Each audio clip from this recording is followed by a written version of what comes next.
it's you. Well, it's me too. I am here today to talk to you guys about my journey. If it looks like I'm squinting, it's because I am, because I don't have on glasses. But guess what? I'm being healed. So, carry on. Don't look at all the squinties and stuff. So, I'm making this video because the Lord told me to.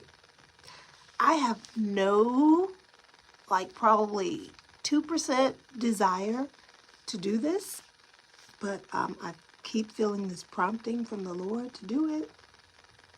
So I am. Here I am being obedient. So anyway, I am going to talk about my journey from teacher to missionary. Teacher, well, they're on the same level, I guess. Teacher to missionary. And what that was like. So back in 2000,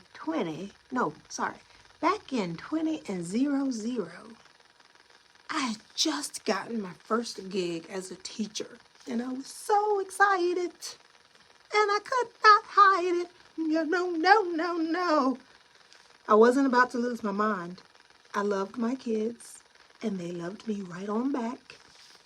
But on my third and tenure year, I had a dream.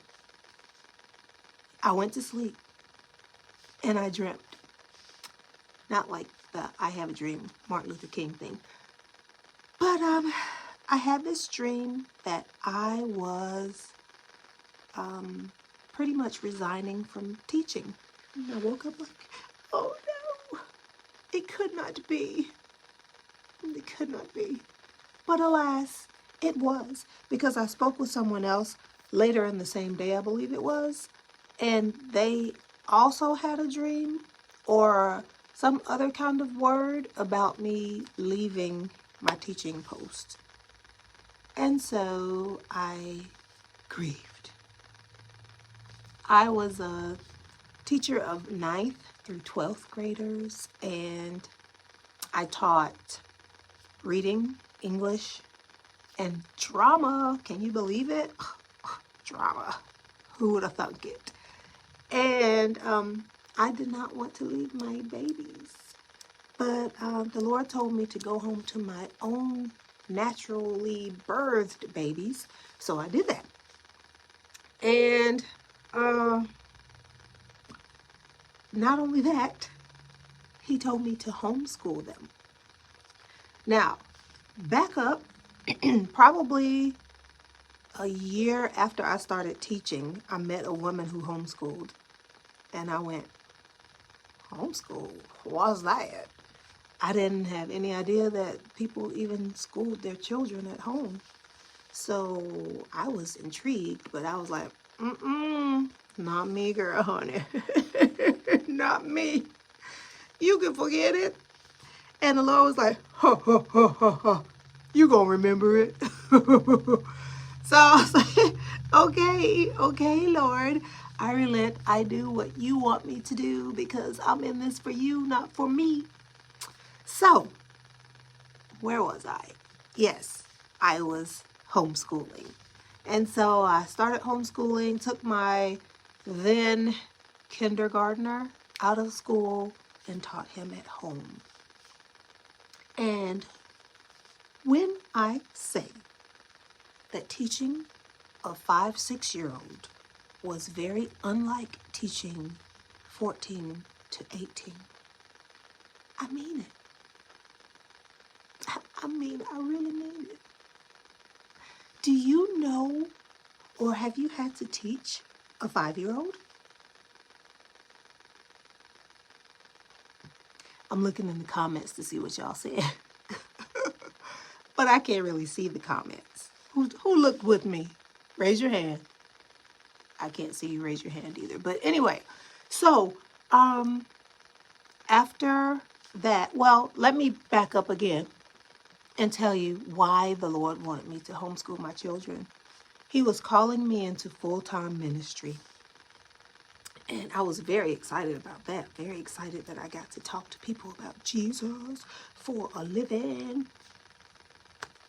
You don't get paid to be a missionary, just so you know. Okay, so anyway, yeah, there was that. Leaving all of my wonderful benefits behind, like grading papers, hundreds of papers, and test scores, and dealing with children who didn't necessarily want to be there, which I really liked, low-key or high-key, because I loved the kids and I wanted to see them prosper, and I knew they could, and I was very adamant about them doing well. And so at first I was known as the mean teacher, which I liked, because I'm like, okay, if you think I'm mean, that means you'll do what I tell you to do. And they did for the most part. But anyway, I digress. You know what I'm going to have to do? I'm going to have to pause the video so I can find out what actually I was just talking about. Because I'm kind of rambling because I did not know and do not know what the Lord wants me to talk about. I believe I got the topic to talk about my journey from being a teacher to a missionary, but I do want to have some kind of order here. So let me pause and I'll be right back, but you won't even notice. And so I was talking about leaving my job to become a full-time missionary, full-time ministry. So after I got over myself, I embraced being a full-time ministry, being in full-time ministry, being a missionary, but I was an inner city missionary. Now, let me explain. When I left the job, I had words over me, which means that people prayed for me and they said, oh, you are going to be, in short, you're going to be a missionary and you will serve people even in Africa and et cetera, et cetera. So I thought that I was on my way to Africa just that second. Like I would quit my job and tomorrow, without a passport, I'm going to Africa because I don't need no passport because I got Jesus. I'm just joking, but I'm still here in America and I'm an inner city missionary, which means that I serve people in my own hometown, own home state, and it's growing. It's just local, and people in your backyard need help. There are people next door to you who need help.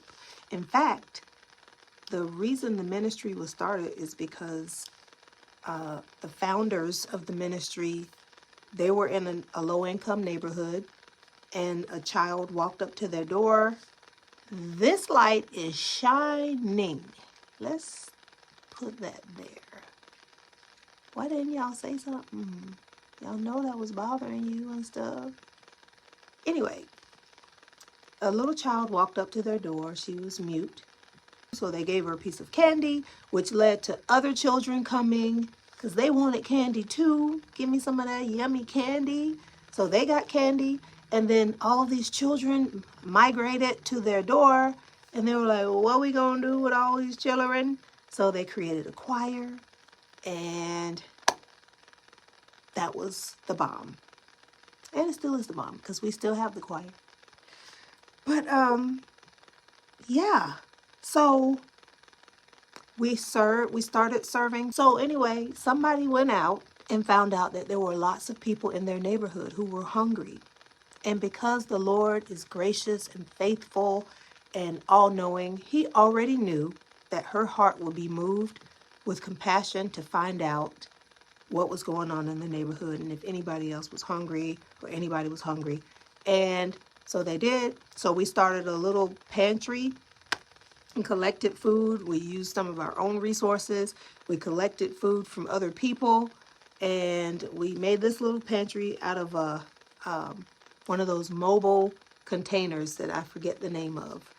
But yeah, it was really cool. And then we took food out of those containers and took them to the people in the neighborhoods, walking door to door and delivering the food. So anyway, Don't say that I say anyway a lot, because I probably do, but it's all right. Just roll with it. Roll with it.